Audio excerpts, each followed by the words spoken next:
하나님의 아들 예수 그리스도의 복음의 시작이라. 선지자 이사야의 글에 보라, 내가 내 사자를 내 앞에 보내노니 그가 내 길을 준비하리라. 광야에 외치는 자의 소리가 있어 이르되 너희는 주의 길을 준비하라. 그의 오실 길을 곧게 하라. 기록된 것 같이 세례 요한이 광야에 이르도록 죄를 사함을 받게 하는 회개의 세례를 전파하니 온 유대 지방과 예루살렘 사람이 다 나아가 자기 죄를 자복하고 요단강에서 그에게 세례를 받더라. 요한은 낙타 털 옷을 입고 허리에 가죽띠를 띠고 메뚜기와 석청을 먹더라. 그가 전파하여 이르되 나보다 능력 많으신 이가 내 뒤에 오시나니 나는 굽혀 그의 신발끈을 풀기도 감당하지 못하겠노라. 나는 너희에게 물로 세례를 베풀었거니와 그는 너희에게 성령으로 세례를 베푸시니라. 아멘. 아름다운 조연이란 제목 가지고 잠시 하나님 말씀 나눕니다. 성동일, 백윤식, 박상면, 조진웅, 오달수, 이들의 이름을 한 번 정도 들어보셨을 것 같습니다. 이들의 공통점이 있다면 뭡니까? 오늘의 제목처럼 명품 조연들입니다. 혹은 명품 조연 출신의 주연들이죠. 소위 이들을 가리켜서 신스틸러라는 용어로 사용하고 있습니다. 신스틸러. 영화나 드라마에서 주연은 아니지만 독특한 매력과 어떤 카리스마, 연기력, 이런 미친 존재감 등으로 인해서 그 사람이 등장하는 것만으로도 작품에 집중하게 만드는 어떤 이런 인물 혹은 이 캐릭터를 가리켜 일으키는 말이 신스틸러라는 단어입니다. 직역하면 장면을 훔치는 사람. 말 그대로 관중들로 하여금 시선을 강탈한다는 의미입니다. 이 신스틸러를 가리켜서 아름다운 조연, 명품 조연이라고 합니다. 이들은 주연 못지않게 굉장히 중요하죠. 왜냐하면 조연 없이 주연만으로는 어떤 영화나 드라마의 스토리를 만들 수 없기 때문에 그렇습니다. 그런 의미에서 오늘 저와 여러분들은 인생의 주인공들인 것 같지만 사실은 우리 인생의 전체적인 면으로 봤을 때 오늘 저와 여러분들은 사실 주연이 아니라 조연들입니다. 우리 모두가 사실 예수님의 조연들이신 것이죠. 그럼 이 말씀을 여러분 믿고 계십니까? 오늘 저와 여러분들은 인생의 주연이 아닙니다. 예수님이 우리의 주연이시고 오늘 저와 여러분들은 그분의 조연들이죠. 오늘 우리가 읽은 이 마가복음을 묵상하다 보면 이 두 갈래의 길을 걷는 사람들이 보입니다.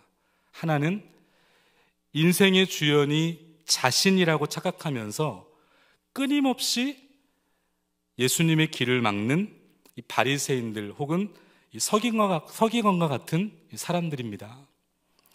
그런가 하면 또 한 부류의 사람들이 있는데 인생의 주연은 내가 아니다. 인생의 주연은 바로 예수님이라는 사실을 믿고 그 예수님의 길을 따라가는 아름다운 조연들이 있는 그런 길입니다. 오늘 이 마가복음 1장 1절은 인생의 중요한 진리에 대해서 변화구가 아닙니다.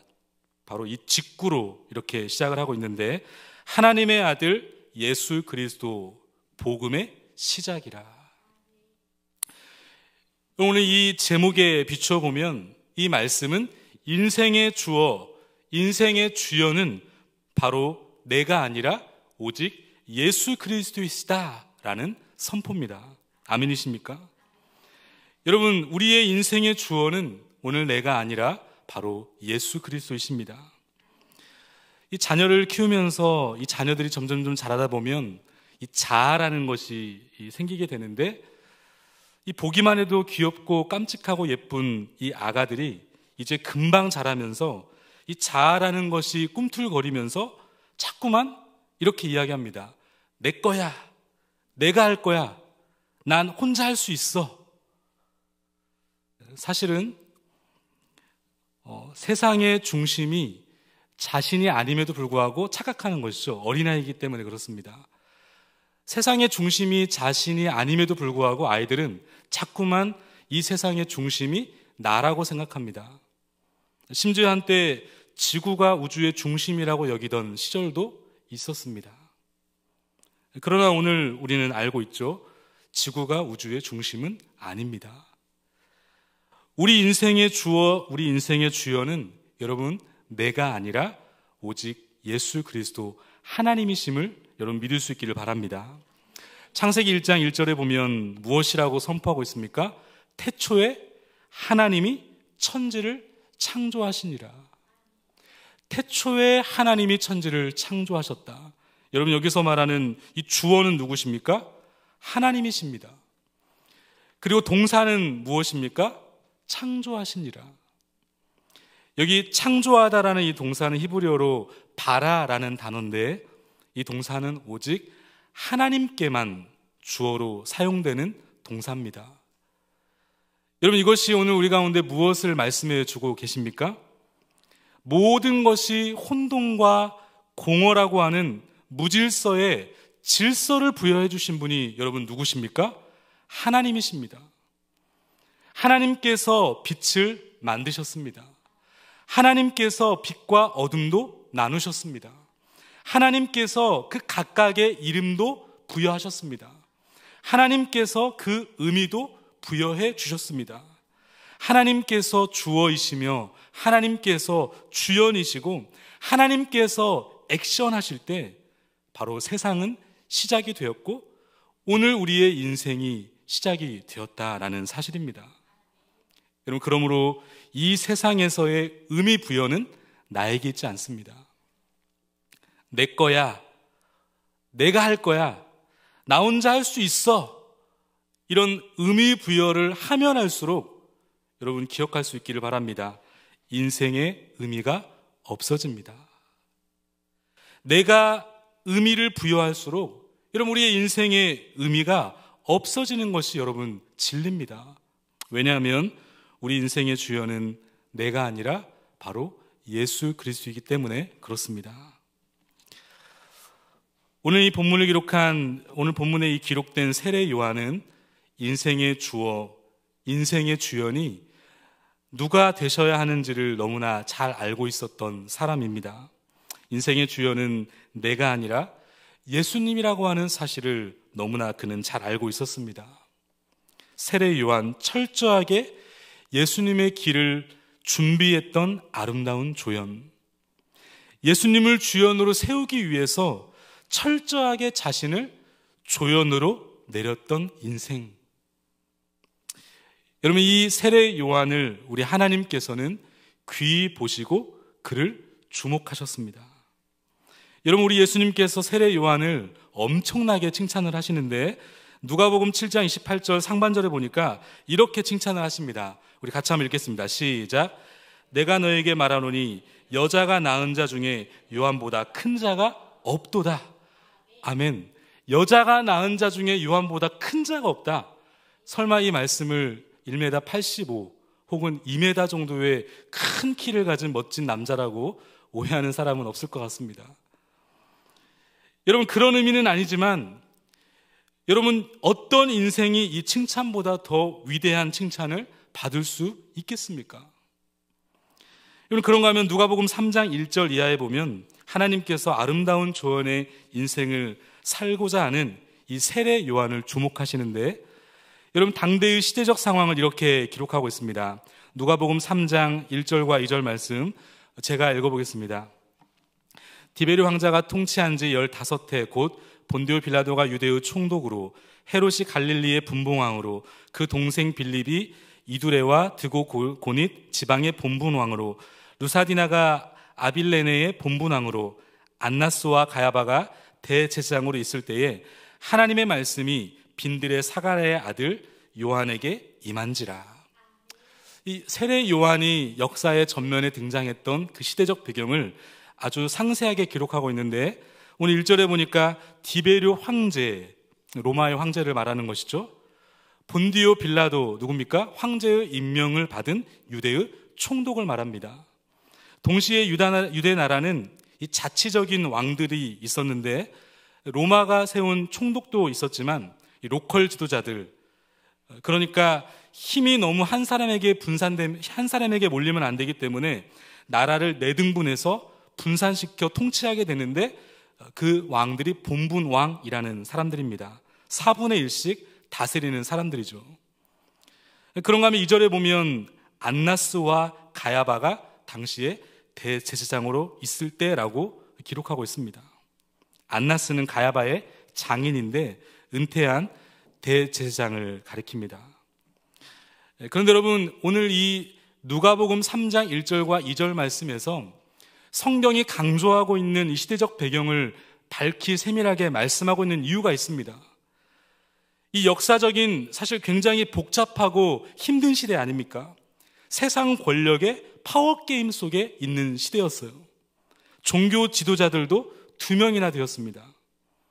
그러나 이렇게 엄청난 권력을 가지고 있는 세상 왕들이 있었지만, 대제사장들이 있었지만, 하나님의 눈에 보이지 않는 이 하나님의 눈에는 바로 이 아무도 주목하지 않는 인생 세례 요한을 향해 있습니다.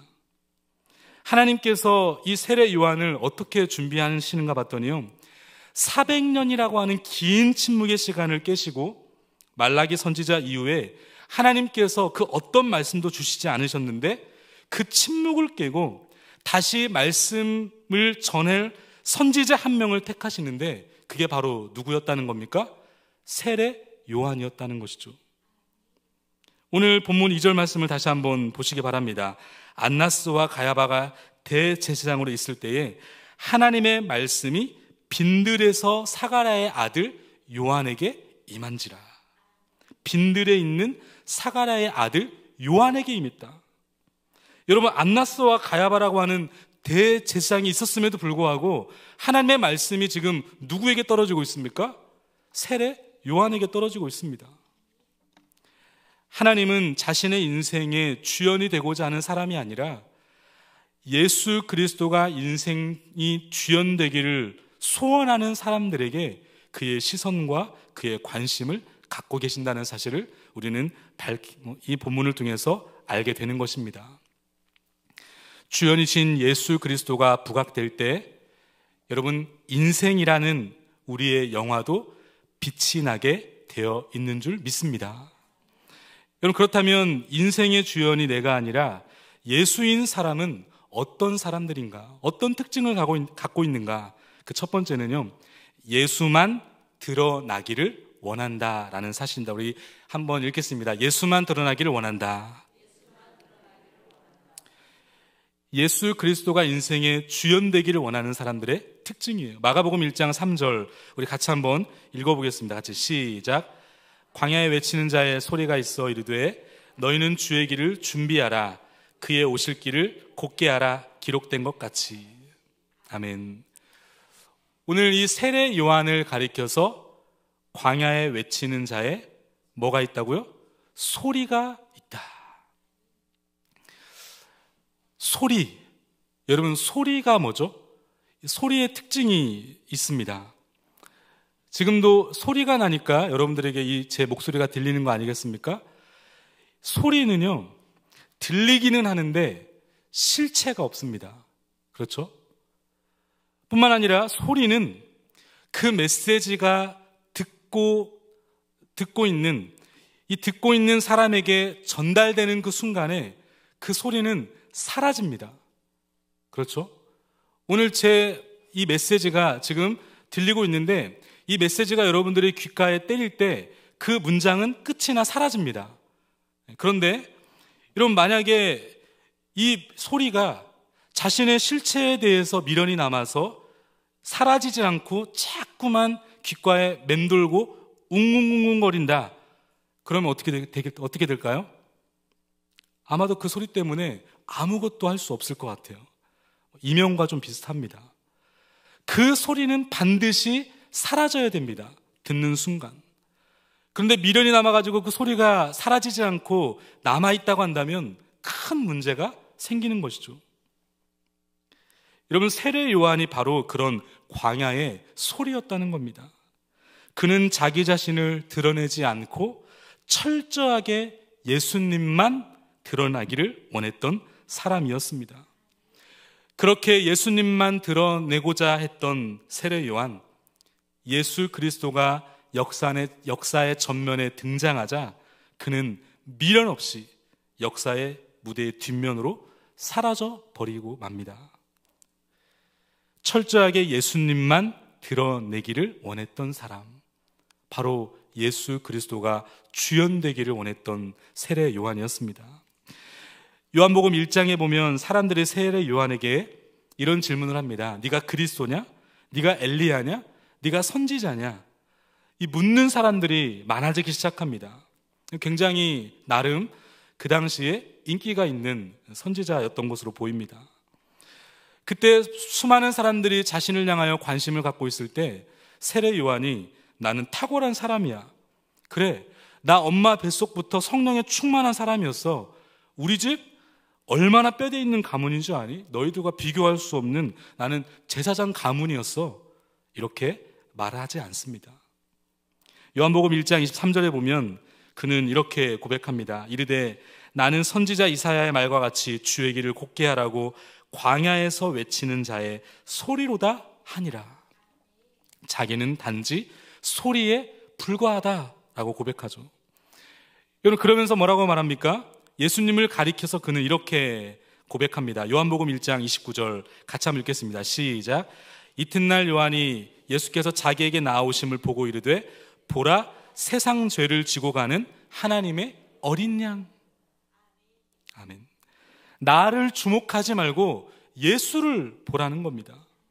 그러면서 이렇게 또한 이야기하죠. 요한복음 1장 17절에 보니까 곧 내 뒤에 오시는 그이라 나는 그의 신발끈도 풀기도 감당하지 못하겠노라 하더라.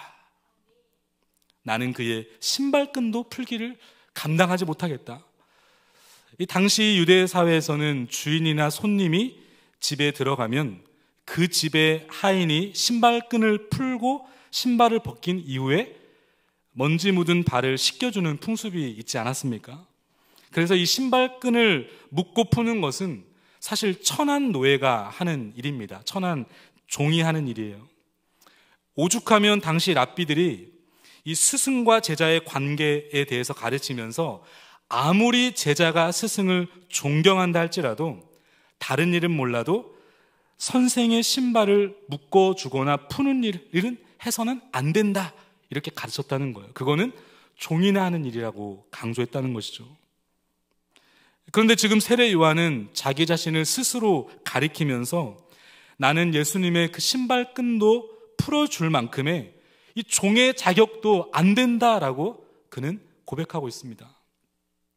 철저하게 자신을 낮추고 오직 예수만 드러내기를 원했던 사람, 그가 바로 세례 요한이었습니다. 진정한 조연의 길, 아름다운 조연의 삶을 살아가고 있습니다. 여러분, 그런 면에서 오늘 저와 여러분들은 어떻습니까? 과연 나는 남들이 알아주지 않아도 남에게 내가 드러내어지지 않아도 여러분, 그렇게 조용히 사람들의 관심에서 사라져도 정말 주님 한 분만으로 나는 만족하는가? 여러분, 오늘 저와 여러분 사는 시대를 가리켜서 흔히 자기 PR 시대라고 하잖아요. 없는 것도 만들어내야 되는 시대라고 말합니다. 자기를 알리지 않으면 사람들이 알아주지 못한다는 거예요. 그래서 어떻게 하든지 간에 자기를 드러내기 위해서 영어 점수도 받고 자격증도 따고 경험도 쌓고 스펙도 쌓는 거 아니겠습니까? 어떻게 해서든지 간에 자기 자신을 사람들에게 알리고자 하는 그 마음이 사실 거기에 담겨 있는 것이죠. 때로는 자기를 드러낼 수만 있다면 서슴지 않고 자신을 부풀리기도 합니다. 근데 여러분, 오늘 우리가 살고 있는 이런 시대에서 정말 남들에게 드러나지 않고 사람들의 관심에 내가 정말 조용히 사라지는 것, 이게 과연 쉬운 일인가 질문을 드리고 있는 것입니다. 여러분, 정상에 서서 많은 사람들의 관심과 사랑을 받는 그 인기 어떤 연예인들, 그런 배우들이, 여러분 그 연예인들이 숨겨져 있는 깊은 고민이 뭔지 아십니까? 그게 뭐죠? 아무리 인기가 많아도, 아무리 수많은 사람들이 자신을 알아줘도 그들의 늘 가지고 있는 숨은 고민이 있다면, 내가 잊혀지지는 않을까? 내가 잊혀지면 어떻게 하지? 늘 그런 고민을 가지고 있다고 그러잖아요.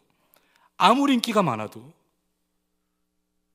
그런 여러분 한번 생각해 보십시오. 그토록 자신을 열광하며 많은 사람들에게 주목을 받고 있었던 세례 요한.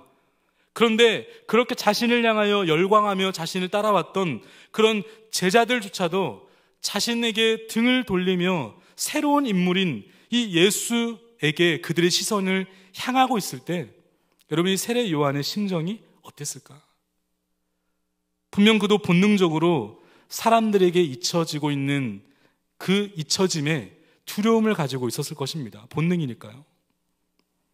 그런데 세례 요한은 그의 인생에 예수 그리스도가 주연이셨기 때문에 그는 진심을 담아서 이렇게 고백할 수 있었던 것입니다. 요한복음 3장 30절에 보니까, 우리 같이 한번 읽겠습니다. 시작. 그는 흥하여야 하겠고 나는 쇠하여야 하니라. 아멘. 여러분, 이 고백이 오늘 우리의 인생에 고백될 수 있기를 주님의 이름으로 축복합니다. 무엇인가 이루고 나면, 무엇인가 어떤 자리에 올라가고 나면 사실 이 말씀을 정말 나의 말씀으로 붙들고 고백하는 것이 너무나 어려운 시대를 살고 있습니다. 세상이나 교회나. 지금도 잊혀지지 않는 한 사건이 있습니다. 총신신학대학원을 졸업하고 얼마 되지 않은 때였습니다. 그때 나름 큰 교회에서 목회를 배우고 있었을 때였는데, 어느 날 같은 반 동기 목사님으로부터 연락이 온 겁니다. 같은 교회에서 사역했던 분이셨는데, 함께 신대원을 공부했던 한 친한 형님이 지금 말기암에 걸려서 굉장히 위독하시다라고 하는 그런 소식이었어요.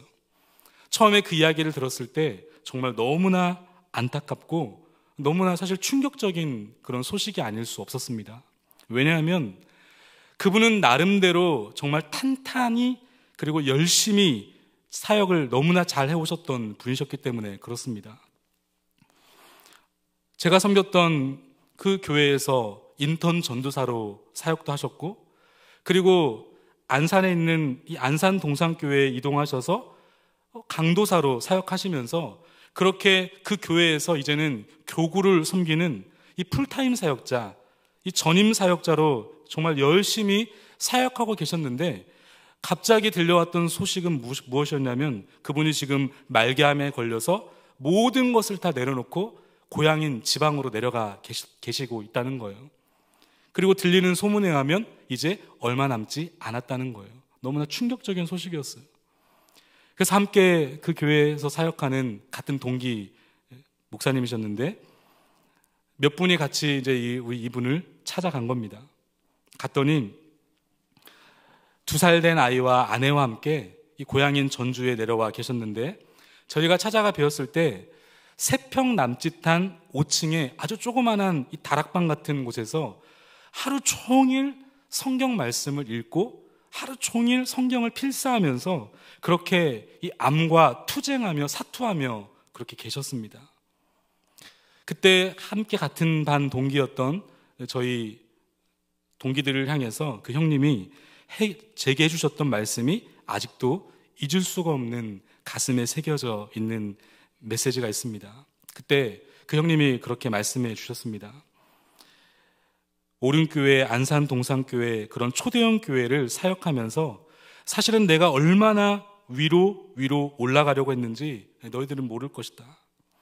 그래서 나는 어떻게 하든지 간에 나를 피하라고 내 능력을 부각시키고 그렇게 인정을 받아서 풀타임 전임 사역자가 되었는데, 막상 암 말기를 선고받고 그 모든 것을 다 내려놓고 지방에 와서 보니 그 시간들이 얼마나 허무하고 얼마나 어리석었는지 후회가 너무 된다는 거예요.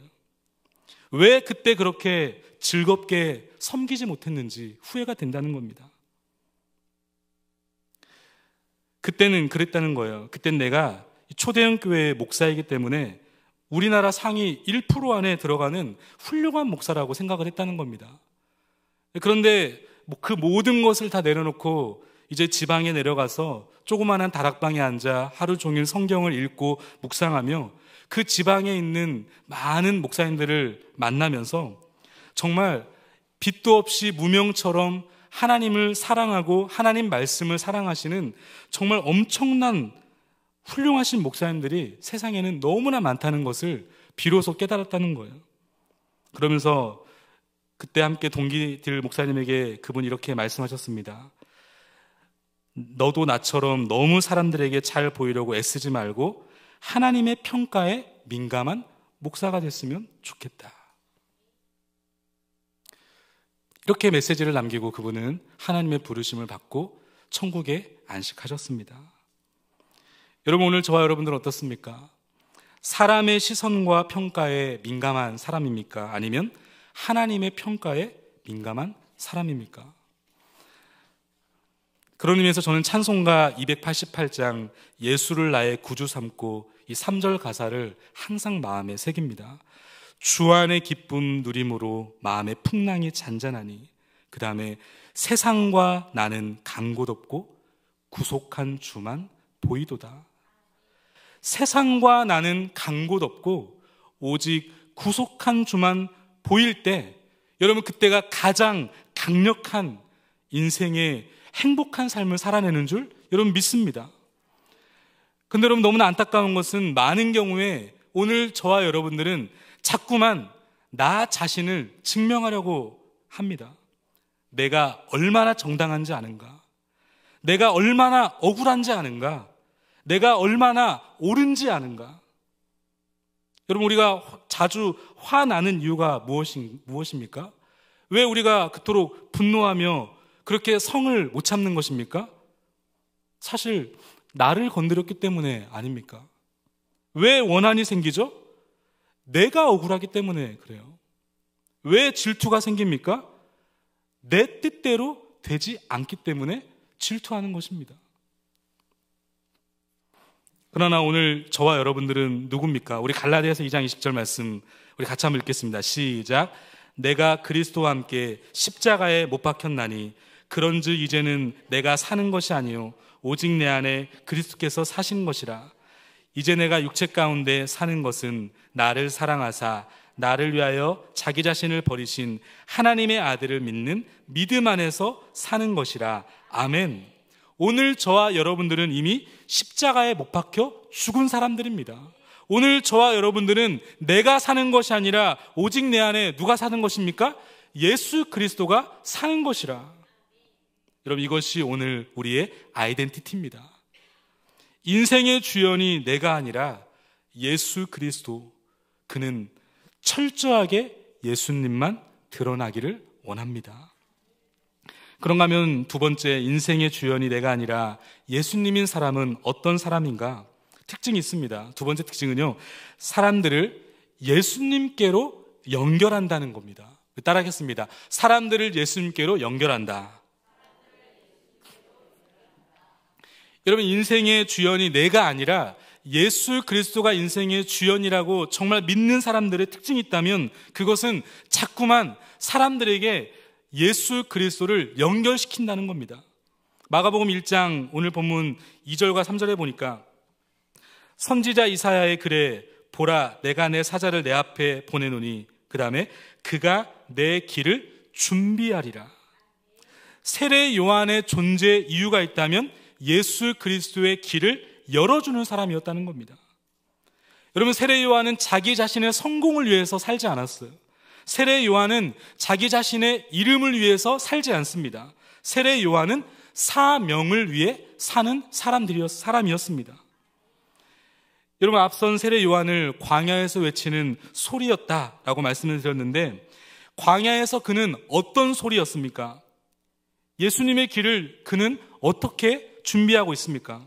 마태복음 3장 1절과 2절에 보니까 이렇게 기록하고 있습니다. 우리 같이 읽겠습니다. 시작.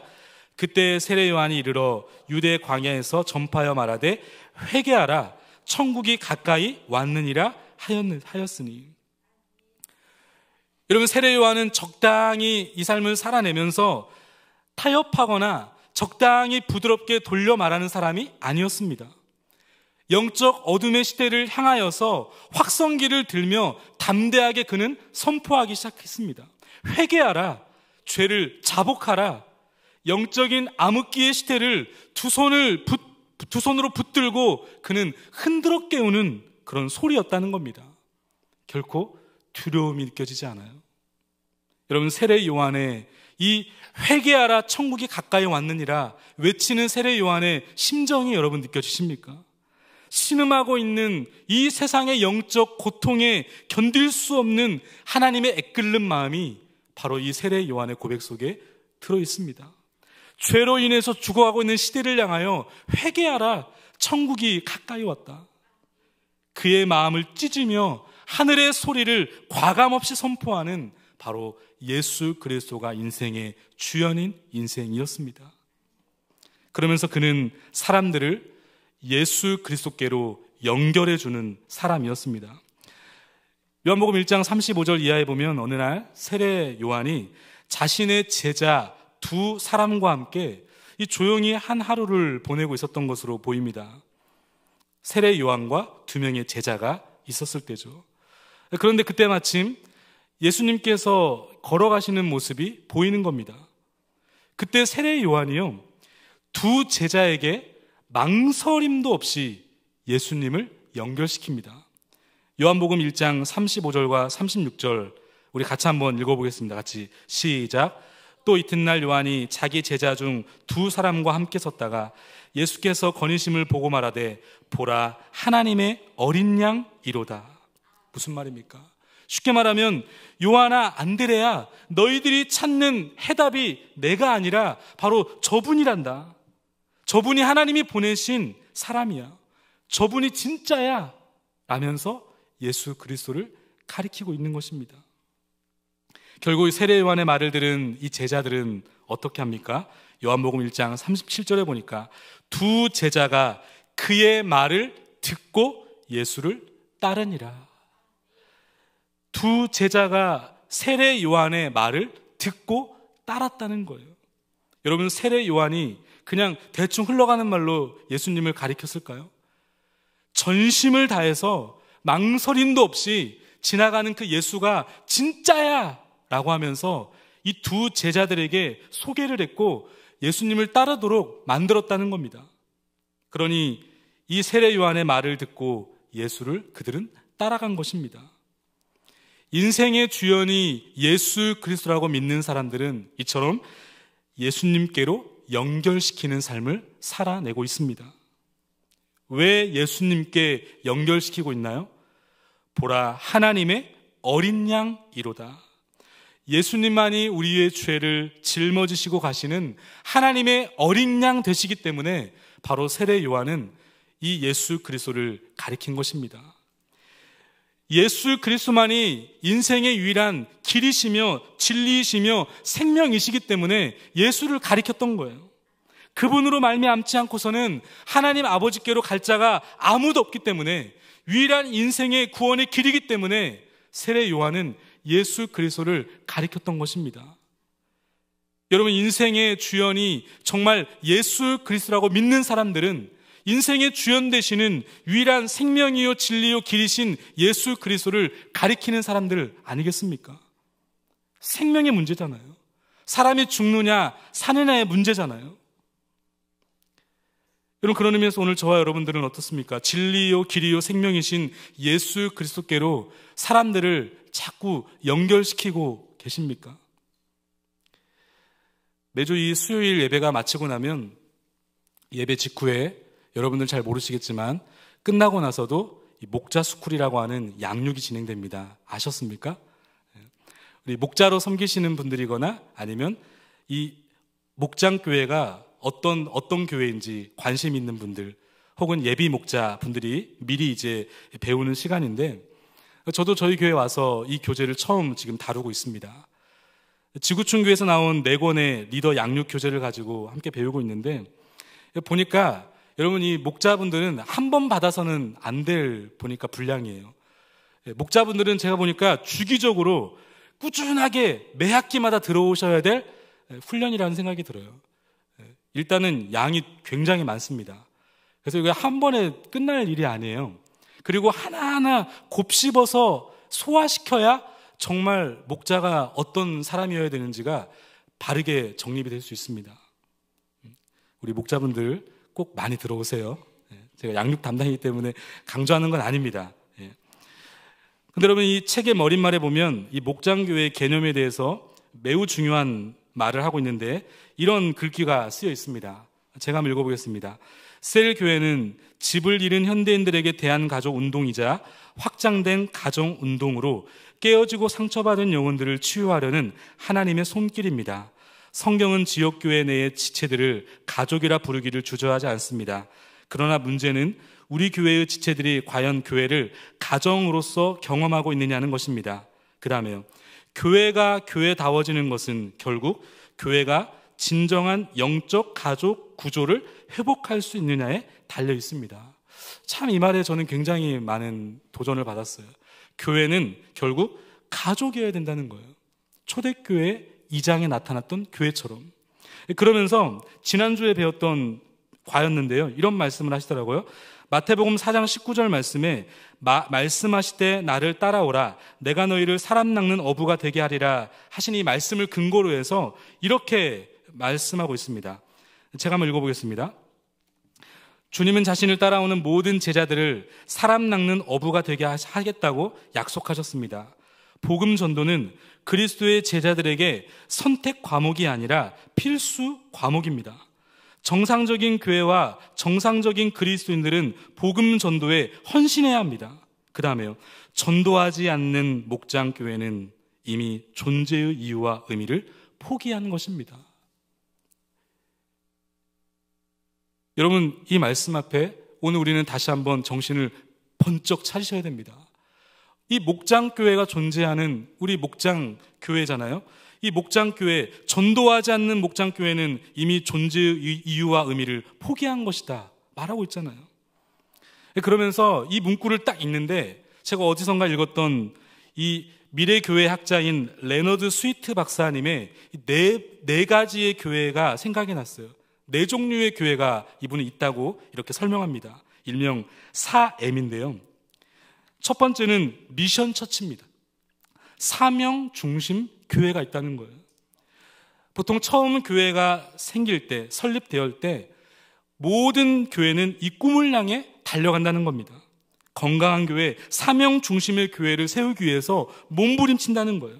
그래서 이 비본질적인 것들은 과감하게 버리고 중요한 예배, 양육, 전도, 선교, 이웃사랑에 실천하기 위해서 목숨을 건다는 겁니다. 그런데 문제는 뭐죠? 그렇게 목숨을 걸면 당연히 하나님께서 영혼들을 보내어 주십니다. 점점 사람이 많아지면서 이게 문제가 뭐냐면 두 번째 이 교회의 단계로 변질된다는 거예요. 그게 바로 미니스트리 처치, 목회적 교회인데 사명 중심 교회, 역동적이고 유기적이고 형식적인 것보다 본질을 중요하게 여겼던 그 교회가 이제는 시간이 흐르면서 그런 모습들은 다 사라지고 일 중심, 사명 중심이 아니라 사역 중심, 행정 조직이 중요해지는 교회로 변질되더라는 겁니다. 참 공감이 되는 대목입니다. 분명 처음에는 사명 중심으로 시작된 교회였는데 점점점 사람들이 많이 모이고 여러 사역들이 생기면서 조직이 만들어지고 조직을 정비하는 것이 불가피해지다 보니까 이제는 사명 중심이 아니라 일 중심의 사역 중심의 교회가 되었다는 거죠. 그러면서 세 번째 교회의 단계로 변질이 일어나게 되는데 메인터넌스 처치, 그러니까 현상 유지적 교회라는 겁니다. 이 단계에 이르면 자꾸 과거 이야기가 많아진다는 거예요. 옛날엔 말이야, 우리는 이랬었지. 그땐 이런 사역을 했었지. 나 때는 말이야. 소위 나 때. 모험을 감수하며 역동적으로 달려가는 교회의 모습이 점점점 사라진다는 겁니다. 그래서 일명 현상 유지적 교회가 된다는 거예요. 그러다가 이 단계를 방치해버리면 결국 네 번째 단계로 넘어가게 되는데 이분의 표현에 하면 네 번째 단계인 교회가 뮤지엄 처치입니다. 박물관 교회라는 거예요. 말 그대로 완전히 굳어져 버린 박물관 교회, 관람용 교회가 되어버린다는 거죠. 실제 여러분, 유럽이라든지 미국 교회, 이 박물관 교회로 많이 바뀌지 않았습니까? 이제는 사람들의 눈을 즐겁게 해주는 그런 관광지가 되어버렸습니다. 여러분, 저와 오늘 여러분들은 박물관 교회가 아니라 초심으로 돌아가 사명 중심의 교회가 될 수 있기를 주님의 이름으로 축복합니다.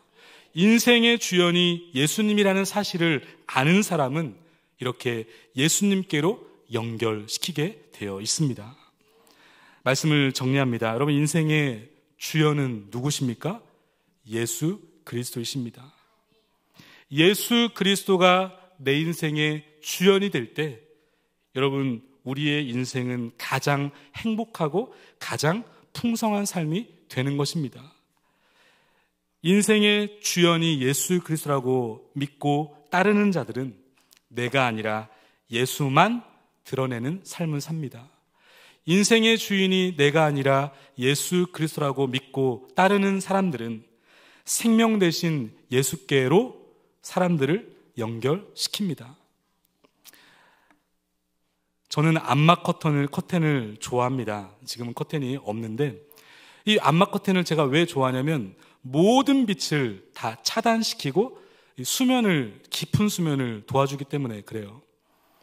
그런데 어느 날, 지금은 없는데 예전에 집에서요, 암막 커튼을 있을 때는 그때 어느 날 일어나다가요, 제가 크게 무릎을 다친 적이 있어요. 왜냐하면 너무나 방이 캄캄해가지고 일어나다가 거기에 그 책상이 있는 걸 모르고 거기에 무릎을 크게 부딪힌 겁니다. 근데 제가 그때 그런 생각이 들었어요. 분명 사물이 있는데 빛이 없으니까 아무것도 볼 수가 없는 거예요. 분명히 존재하는데 빛이 비추지를 않으니까 결국 볼 수 있는 게 아무것도 없다라는 겁니다. 그래서 그때 알았습니다. 내가 빛을 보는 것이 아니라 빛이 나를 보게 하시는구나. 여러분, 제가 왜 이야기를 드리고 있는 것입니까? 우리의 인생의 빛은 예수 그리스도이십니다. 예수 그리스도가 우리 인생을 비춰주셔야 볼 수 있는 것입니다. 빛 없이 여러분, 저와 여러분들은 아무것도 할 수가 없습니다. 인생의 주연 되신 빛 되신 예수 그리스도를 앞세울 수 있기를 주님의 이름으로 축복합니다. 인생의 문장이 아무리 길고 복잡해도 주어이신 예수 그리스도만을 붙들면 해석이 되는 줄 믿습니다. 우리 인생은 오직 예수 그리스도, 그분을 주연으로 삼아 빛 대신 그분이 인도하시는 풍성한 삶을 살아내는 오늘 저와 여러분 될 수 있기를 주님의 이름으로 축복합니다.